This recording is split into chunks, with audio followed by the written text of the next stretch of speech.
one thing that intrigues me is when people have milk and within half an hour they feel a pain in the without going to a doctor, without asking anyone else. Oh, I'm lactose intolerant. It fascinates me how people self-diagnose certain things. I mean, that doesn't mean you're lactose intolerant, does it? I mean, you could have something completely different. Yeah, Yeah. it could be true or it could not. So lactose, you have to have the ability to, that's the sugar in the milk. You have to Yeah. have the ability to break that down. There's also something else in milk called casein, which is the protein. So some people are sensitive to the protein, and some people are just sensitive to modern day farmed milk. So I've had the experience where people have gone to a farm or lived on a farm where they've had exposure to raw milk and they're fine with that.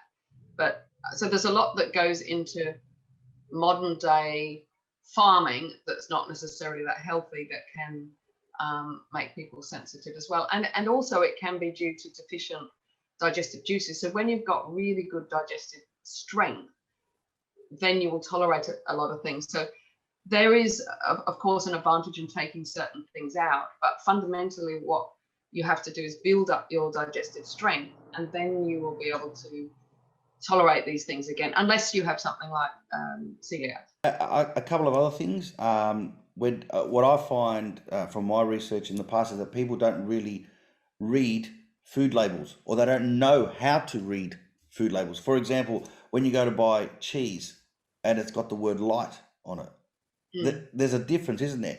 The word when it's spelled LITE, cheese that's LITE, light, versus cheese that's light, LIGHT. They're two totally different things, but most consumers don't know what that is, right? So tell us the difference between that. Usually it means it's light in color. So you get light olive oil, light cheese. However, just because things are lighter in fat, for example, it doesn't necessarily mean they're heavier. So low-fat diets used to be really popular, but what happened was people just consumed a lot more carbohydrates because they weren't full. Yeah. So good, healthy fats help that satiety or help that level of fullness. Mm-hmm. You need about 20% of your diet to be fat to function in a healthy way. And, unless it's processed or you've got an intolerance to it, it's not necessarily a bad thing. There are bad fats, for example, but yes, it can confuse people. It's really gears people towards thinking that this will help them lose weight, but it's not. Yeah, it's a marketing ploy. Right. Yeah, that's the thing. The other thing is what fascinates me. I mean, my wife and I were about to have a baby in any hour now. Actually, kids grow up on breakfast cereal. Okay, and for the sake of not mentioning names, there's a breakfast cereal. I think people will know what it is, where it says this is Iron Man food, right? Any real Iron Man would never eat this product. It's just full of sugar. And what I think a lot of people don't realize about breakfast cereals is that they're full of salt as well. There's a lot of salt in breakfast cereals.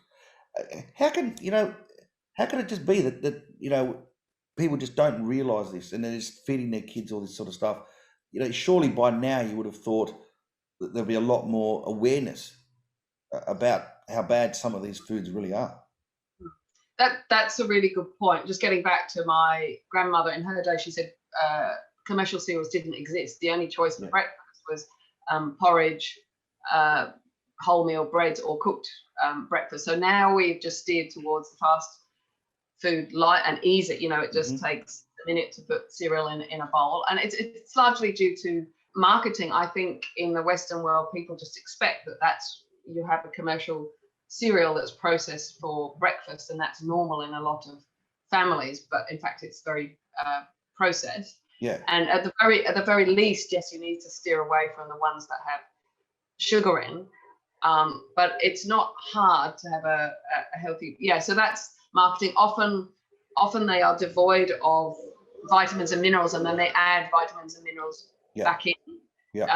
Whereas really you can eat a whole food that has those vitamins and minerals in the first place, and you can do a lot better with whole food to get that Iron Man effect. If you're an athlete, you can certainly do a lot better.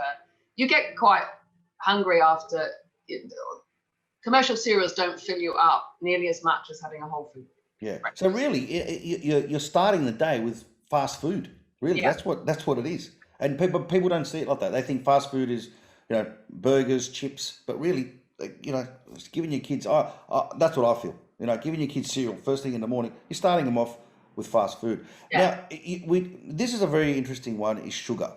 It fascinates me when people go, "I'm going to go get a juice." Right? They go get a juice. They come back, and it's a fruit juice. Having, correct me if I'm wrong, but having a glass, a medium-sized cup of fruit juice, is the equivalent of having Coca-Cola, isn't it? A glass of Coke, in terms of the amount of sugar that's in there. And what is the difference between the sugar in Coke and the sugar that you find in fruit? So it's a little bit different. Yes, a fruit juice is coming from a plant from nature, whereas Coca-Cola is totally processed. synthesized. So you've got other problems beside the sugar. In a Coke, it's highly acidic, just over 0.2 acidity, which is highly acidic, and then it's got all sorts of additives the body has to deal with. But fruit, concentrated juice is high in natural sugars. It's a lot for your pancreas to cope with, which is what digests sugar, produces insulin to digest sugars. And microbes in your gut that are unhealthy will feed off sugar, whether it's fruit sugar or not. So yes, it is worse to have raw cane sugar rather than fruit sugar, but it is not healthy to have fruit juice. You're better to have the whole fruit with the fiber. That stops the sugar going into your system nearly as quickly. If you're trying to come off it, then start watering it down and have half fruit juice and half water. Yeah, because I think what people don't realize is that to actually get that much juice, you would have to juice, say, let's call it an apple. You're having an apple juice. You would actually have to juice about 8 to 10 apples to get that cup of juice. But would you ever eat 8 to 10 apples in one sitting? No.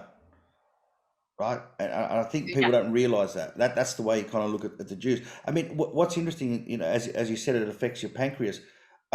Steve Jobs, and I'm pretty sure I'm right on this. If I'm not, I'm sure someone will correct me.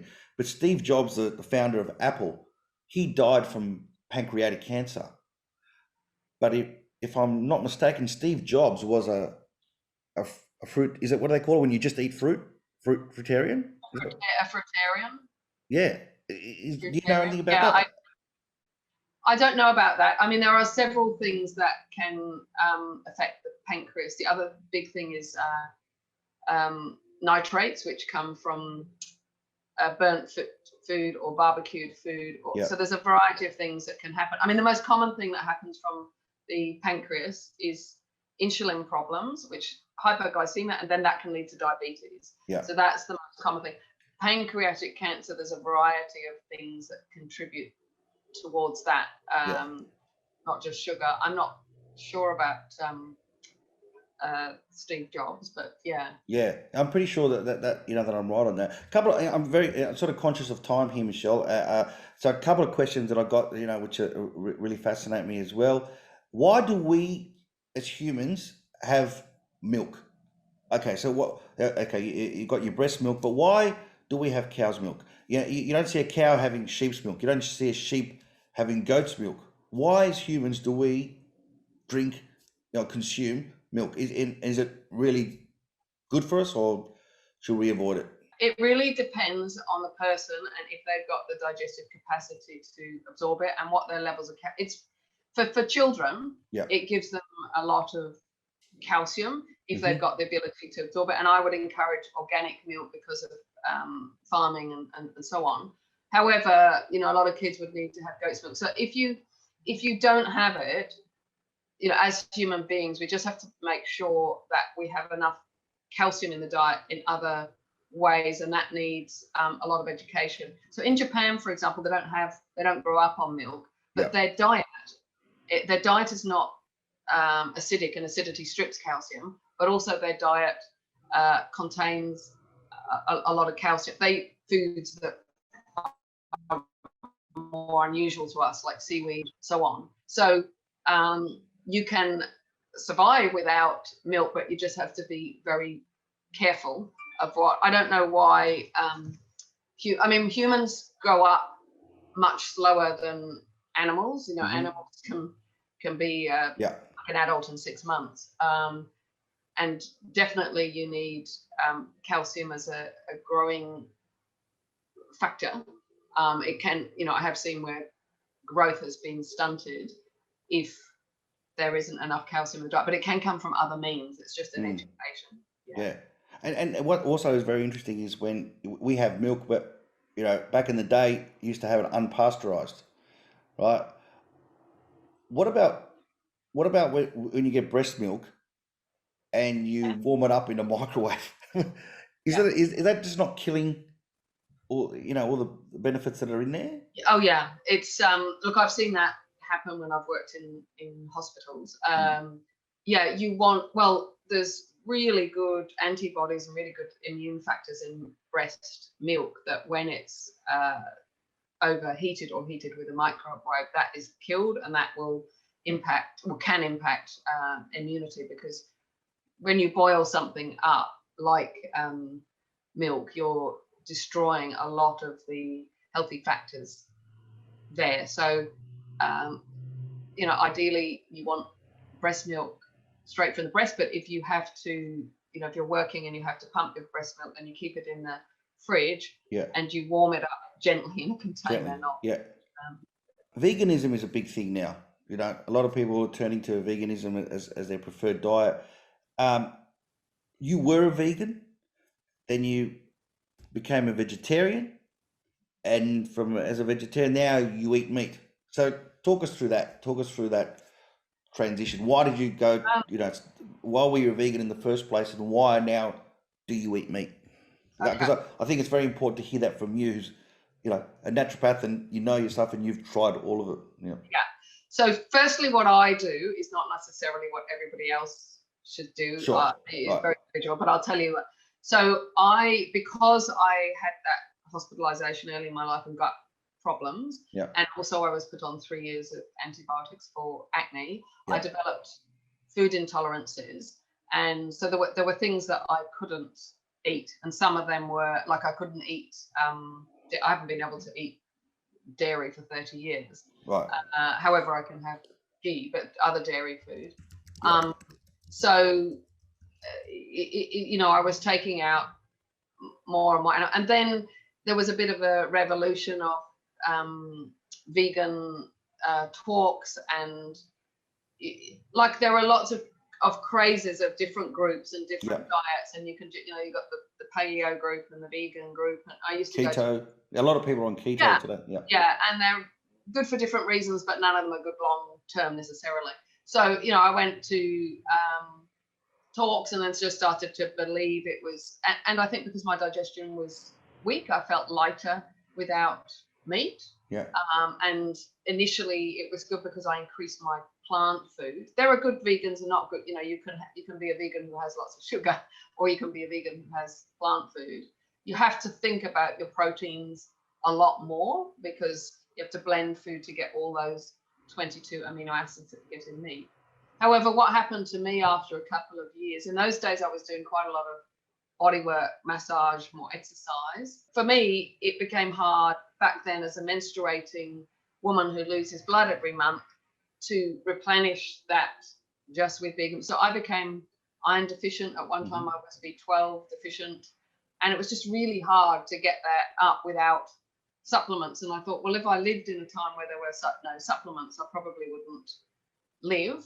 And I also saw an incident of or heard of an incident of a little boy in hospital whose mum, initially he was intolerant, and his mum put him on a vegan diet, but it actually affected his, this is the extreme, his B12 got so low it affected his spinal cord, and he wasn't able to walk, but it took ages for him to be diagnosed. You know, they thought he had another illness, and it affected the nerves in his hands, he couldn't pick things up, and so that's the extreme of it. So I just, for me, it was hard to keep up those nutrients. So I and also because I had various foods I couldn't eat anyway, like dairy and sugar and yeast. Yeah. I felt like I was honing my diet down too much. And I just found when I had good digestive strength, for me, I eat organic or biodynamic, unless I'm out at a restaurant at a friend's birthday or something. But at home, that's how I eat, and I'm stringent on my meat being like that. Yeah. But I got a lot stronger muscularly, with energy, with a bit of meat now and then. I don't have it every day. So meat can be toxic, but it can also be like a superfood. Yeah. Right. Yes, if you get organic, then those animals have usually been treated. The whole farming practice is more ethical. Yeah. And I just can now, over the years, I can really tune into my body and feel what it needs. A bit, animals are like that. They're very instinctive. They go to the foods that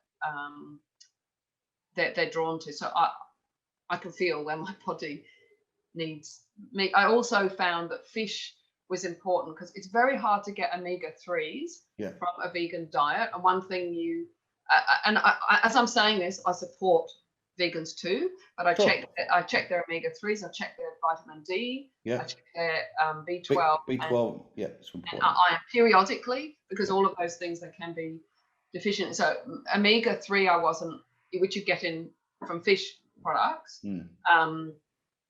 And that can affect, your brain, your hair, your skin, a variety of things. Very, very important. You can now get that. Now Australia has allowed hemp seed oil. Yeah. You can get omega-3 in that, but you just have to eat enough. So it's the uptake with eating some fish of omega-3 is very quick. Yeah. Compared to, if I'm supporting a vegan, I'll just go through their diet quite stringent to make sure they're getting enough of nutrients. But for me, I feel stronger with some animal products now and then, and I have organic eggs, and they contain everything apart from vitamin C. Yeah. So it's quick nutrient uptake, but as I said before, you need the digestive strength and enzymes and hydrochloric acid to break down these foods too. Yeah. Correct me if I'm wrong, but I remember once you said to me, vegetarians might live longer than people who might eat meat, but, and I could be totally wrong here, please correct me if I'm wrong, but if a vegetarian has a car accident and they go through trauma, the person who eats meat would more likely to be able to get through that trauma than a vegetarian. Is that right? Am I totally wrong here? It depends. Firstly, there's good meat eaters and good vegetarians, and bad vegetarians and bad, as in how they eat. Right. So you could have a really poor diet as a vegetarian and a really poor diet as a meat eater, and vice versa. So it's looking at that as well. You could be a meat eater with a small portion of meat on your plate and then an abundance of vegetables. Yes. Or, a large piece of meat with just a sprig of parsley. So it just depends. And as I said before, some vegetarians, because they're not getting full enough, they'll overdo carbohydrates and sometimes overdo sugar. But when it comes to trauma, it really depends on what sort of trauma it is. So if it was due to blood loss and you had the digestive strength to digest a bit of meat, or liver, for example, which is really nutrient dense, then yes, recovery could be good. But if you didn't have the digestive strength due to trauma, you'd have to have pureed food, or sometimes in hospitals we used to give food through a peg tube directly into the stomach. So it really depends on what trauma they have, but it's very individual. So there are, and genetically there are people that thrive on a vegetarian diet. I've got some African clients who and some Indian clients. Yes. That is part of their ancestral makeup. Yes. And because it's part of their ancestral makeup, they've learned from the grandmother, great grandmother, how to eat properly, to have the whole food diet, and it really suits them. Yeah. Other people who are changing their ancestral imprint to a completely different diet, it takes adaptation. So I think read about what's good and what's bad, but then feel if you're going on a certain diet, don't just go by what's on YouTube, what's on social media, what you read. Listen to your body and how you're responding. I remember a girl coming to me really sick, and she felt that she just said, I've been feeling really sick for 3 months, and I think my body's just continually detoxing because I'm on a raw food diet. But what it was, now raw food diets can suit some people, particularly in hot weather, for a period of time. But if they don't have the strength to digest that raw food, or their body's becoming too cold, so all we did was change some things in her diet. For her, it actually wasn't a detoxification problem; it was another problem. So, diets can suit the individual, but you need to watch it carefully. And some diets are suitable for a period of time, that they can become a problem later on. Yeah, I think you touched on something very important there. People go onto certain diets for certain reasons, and it could be the wrong reason as well. I mean, look, veganism is very popular at the moment, but if you're going to become a vegan, you really need to be, very vigilant about what you consume. I mean, what intrigues me about some people who become vegans is they become vegans because, and I'm like yourself. If someone wants to, be a vegan, sure. But sometimes people become vegans because of animal cruelty reasons. And I find that kind of ironic, because in nature, animals eat animals as well, right? I think no one wants to be cruel to animals, absolutely. But that's just nature, isn't it? I think the difference is that one of my favorite relaxation programs is David Attenborough, and you see animals kill animals all the time. But I think that with animals, it's quick and it's for their lunch, or for their meal. I think a lot of the problem, and this is another reason, I eat organic mainly because of what it does to my body, but the farming is very different as well. Sure. So there are farming practices that can be very cruel, factory farming, and sure. how Absolutely. I agree. So that is one reason become vegan. But you can have animal products, and that isn't the cruelty. Yes, they die, and but I can just look in my garden, and animals, you see insects killing other insects. It's part of the ecosystem, and we are part of that ecosystem as well. And for me, our ancestors ate woolly mammoth, and cavemen ate meat, but they did it in a way that wasn't cruel. So I think there have been some horrendous videos that have gone round on the cruelty of some practices of farming. Yeah, cool. This one's always a fascinating one, and it's sort of a joke. And beans means farts, right? As kids, we were always, beans means farts. Why is that? I love beans, but I can't have them because I just bloat and gas. And why is that? And how do we stop that? Because I love beans. That's a good point. Yeah. Part of the thing, so in old methods of preparing and cooking food, grains and beans were soaked for a long period of time, so soaked overnight. So if I have time, rather than eating beans from a can, I'll soak them overnight in water and then pour off that soaked water, and that will get rid of a lot of the oligosaccharides that cause gas.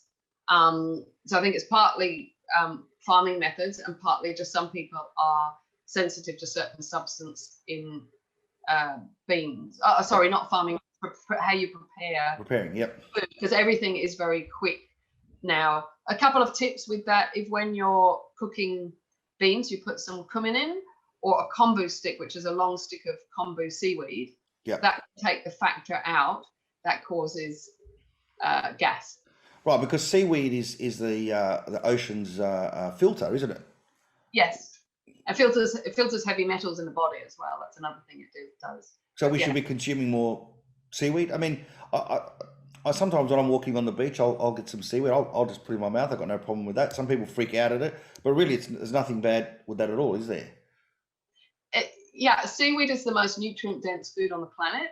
It's now one of the only foods with iodine. So as a society, we've become very deficient in iodine, which is really important for the thyroid gland. Mm-hmm. Seaweed is a natural way of getting that. It's really, really high in minerals. It depends on what, I wouldn't want to pick up seaweed from a dirty beach, say in Sure. Yeah. Right. Taiwan or Yeah. something, but it depends on the how clean the sea is. But yeah, it's very healthy food. I'd encourage people to have it at least 3 times a week, and particularly for the iodine, because Yeah. over the years I've seen more and more thyroid problems, and it's an easy way to get a lot of minerals.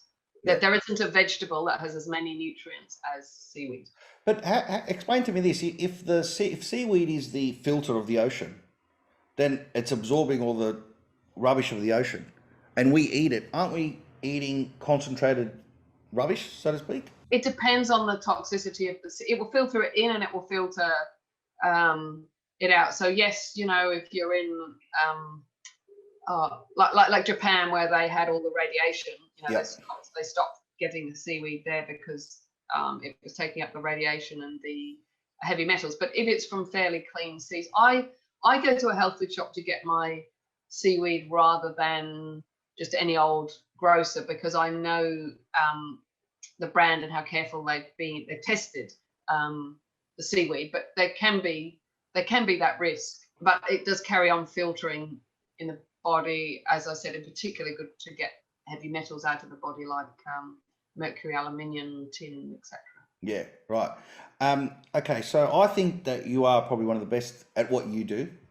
Okay, you've been treating me for a long time, and I've had many years to get to know you, and I really value your opinion and so on. So, who does someone like you look up to? Who inspires you in this field? I used to work for Professor Ian Brightho. I look up to him. Right. He's Yeah.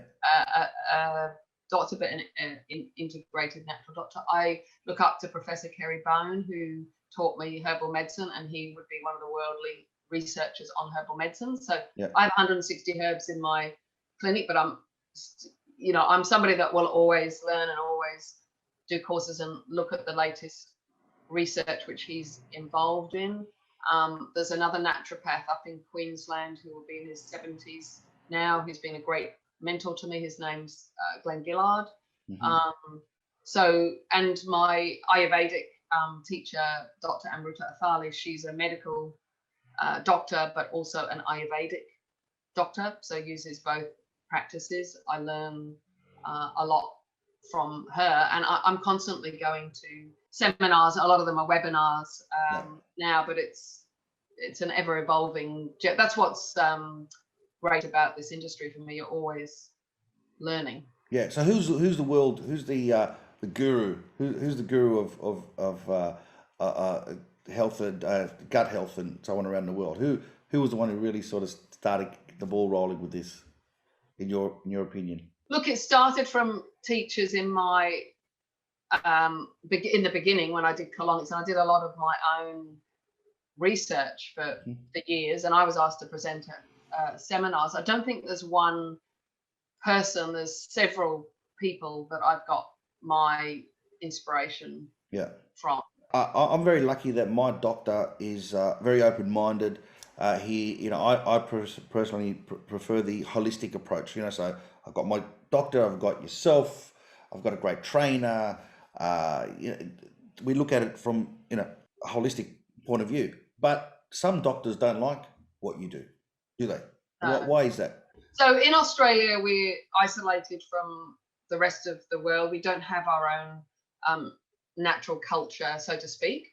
So, during these times lately, I have got a whole lot of research from China and India, because their government support herbal medicine because it's part of their healthcare system. It's not here. But also when I was in England, there's the population in Europe is a lot bigger, and there's loads of researchers, particularly in Germany in natural medicine. So there are a lot more people doing it. That's where most of the good research comes from.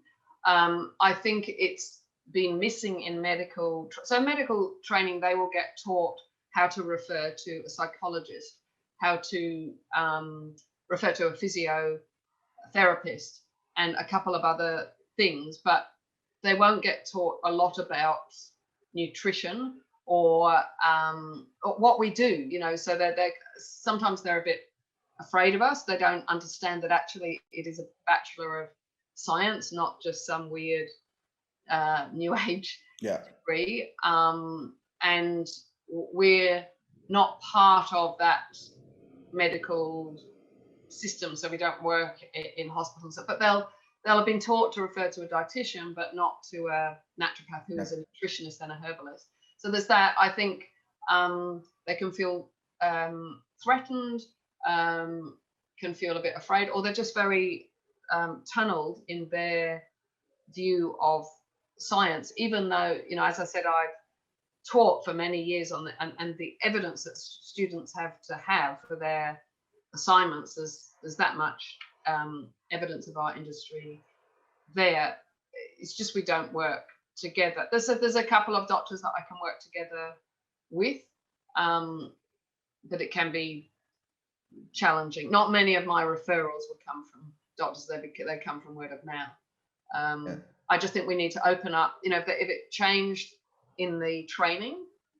The other thing is sometimes doctors will think, oh, there's something in what you do, and they will start taking over, but with minimal training. So they might start prescribing supplements because they can, but without the depth of training. Look, in an ideal world, it would be lovely if we could all work together like they do in India and China, and that just like I've worked with doctors, and there are a lot of them that have been fabulous, and I still refer to doctors for certain tests and checkups because there are things that I can't do where doctors are really important. But it'd just be wonderful if we could all work together. And a friend of mine told me a few months ago that she went to a doctor in India, and he said, "What are you doing here? You should be at the herbalist." You know, I'm just, I'm for more acute medicine. You'll get much more effect with that, with the herbalist. But it's extremely rare to hear that with a doctor here. I mean, they might be a little bit scared around insurances and things. You have to know who you're referring to, like that it's somebody that's reputable and it's going to help the client. But all of those reasons. Yeah, right. Okay, well, my last question is this, Michelle, what habits or protocols do you adopt to live your best life in a nutshell? What advice have you got for the listeners to go away, something to take away that they can adopt themselves? Okay. This is particularly evolved since I've done the Ayurvedic medicine. So I have much more of a routine now. So I find aiming to eat breakfast, lunch and dinner at similar times each day is much better for my digestive system. I never eat late at night if I can help it. You know, there might be the odd social situation where a restaurant doesn't serve till late, but majority of the time I'll eat between 6 and 7 at night. I also don't eat unless I'm hungry, because that has a big difference on my digestive system and also, you know, how sharp my brain is. I aim to get 8 hours sleep a night, and I used to be a much more late night person. I brought that back a bit. In the morning, I've taken up Abhyanga massage, which is basically just for 10 minutes massaging your body with sesame oil before you get in the shower. That has a whole host of benefits, lubricating joints, increasing immunity. It has a variety of benefits. I'll start the day with lemon water, like half a lemon squeezed into water. That is very cleansing. I do yoga, I exercise. I'll do some form of exercise each day, even if it's just a short walk if I haven't got time. But I'll do a whole variety of different exercise to work my body in different ways, and yoga is part of it. I meditate as part of a calming practice and listen to music, as you know, it might be soft music or loud music, but that's an emotional balancer for me. So those are some of my daily routines, and how I eat is paramount to me, because that how I eat was the most significant thing that got me over illness. Right. So I'll always have half a plate of vegetables with my food, and I buy my weekly food. I actually get a home delivery of organic food. My diet makes a huge impact to how I feel. Yeah. Right. Great. Michelle, I've just thought of one more question, and I really want you to be honest with me. When was the last time you had a Big Mac? Oh, I think when I was about 13 years old. I'm just trying to think. I remember going, McDonald's had just opened in England, and we went up to London to a children's, it was a children's party then. I'm just trying to think whether possibly I ate one in my nursing training, which was over 35 years ago, but I can't remember. We used to live in the hospital, we'd go out all the time. I can't remember it, but possibly I did. Yeah. Yeah. Do you ever cheat? Do you ever, I've got to have a pizza? The thing with me is, because I have had these problems in the future, and I've suffered from chronic fatigue and so on, I can't. So if I had a piece of pizza, it would dramatically affect my work the next day. I think of, if I put this in my mouth, how am I going to feel tomorrow? A bit like touching electric fence. Sure. So personally, I can't really afford to, especially as people are paying for my one-on-one time. It's not like I'm anonymous behind a computer. Sure. When I'm writing, that's different. So I just can't afford to do that. But look, it's fun. I say the 80-20 rule. If you're a well person, then if you eat well 80% of the time, the odd pizza, the odd processed food, you don't want to become too anxious and anal about it. Personally, I have got from nearly dying to thriving through a diet, but I still have my vulnerabilities, so I'm more cautious than my friends might be. But I think if you're well, and 20% of the time you have the odd thing, because you need an emotional balance there. You don't want to pick up everything and go, oh my God, what's in it, and then cause an anxiety around it. Yeah. And you can always get back on track. If you have a pizza one day, then you don't punish yourself too much. You go, okay, now I'm going to start eating well. Okay. Yeah. Michelle, thank you very much. I'm blessed to have met you many years ago, and I know that you'll be in my life for a very long time, as long as I'm here in Melbourne. And even if I'm not, I'll always consult you. You're a wealth of knowledge. We could talk for a long time. I encourage people to look you up, to get your book. I've got your book, and it's. I've always found there it is. Yeah. And my business is Ultimate Detox Solutions. Ultimate Detox, yes, absolutely. Thank you very much, Michelle. Have a great day, and you know what? We'll probably chat again with another episode down the track, because there's a whole lot of questions that I didn't get a chance to ask you, and we'll attack it then. Thank you very much, Michelle. Thank you very much for inviting me, Joe. It's a real pleasure to do this and get some messages out to Absolutely. people. Thank you, Joe.